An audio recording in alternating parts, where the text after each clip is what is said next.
My name is Andy Romig.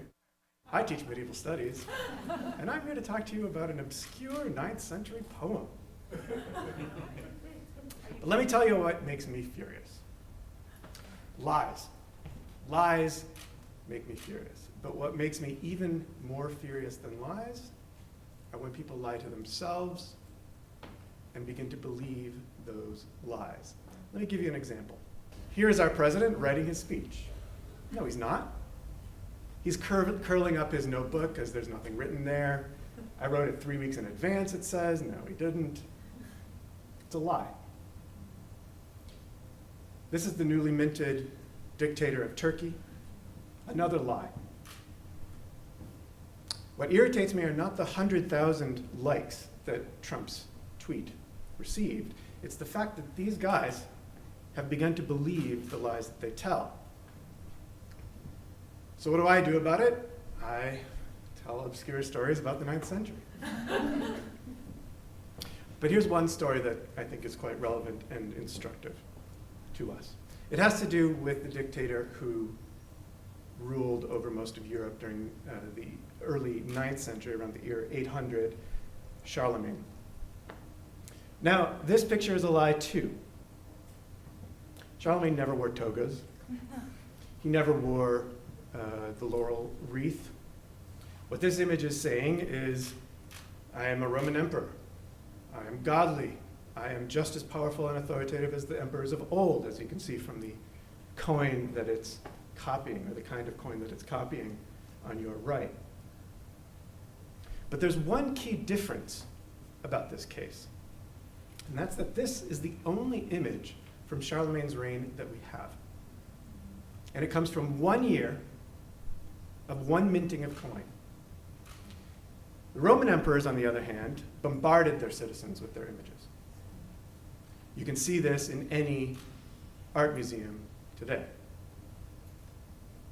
They bombarded their images. Charlemagne has only the one. All the other coins look like this, symbols. There are no paintings, there's no sculpture, and it's not a matter of simply what exists. It's because they didn't create them. So why? Well, I think it's because the politicos of their day understood the power of images to lie, and they didn't allow their emperors to use that power. This is from the personal notebook of one such politico from that period, a guy named Walfrid Strabo, Wilfrid the Squinter. At the age of 21, Walfrid was hired to be a court advisor to actually Charlemagne's son, whose image you're going to see in a few minutes, or a few seconds. At the age of 21, this phenom was brought to court to advise the emperor, and the first thing he did was write a poem. This is what politicos in that day did. They wrote poems, we tweet, they lived in the Dark Ages. The poem is about two guys, two buddies, and they're standing in front of a statue that you'll see in a second, or at least something like one, like that. And they talk about it.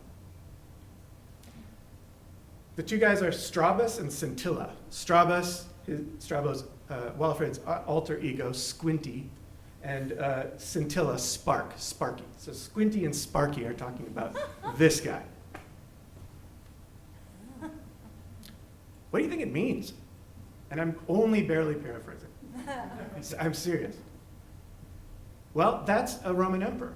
And Charlemagne really liked that statue, and so he had it brought here to the palace and installed in the courtyard. Why is he nude? Well, he's vain. And see how he's gilded? That means that he thinks that wealth and glory and flashiness are all about how to show that he's a good man and a strong man. So I suppose maybe he's nude just to get a good suntan? That's what that says. No. He's gotten ahead of himself. He thinks that flash makes the man.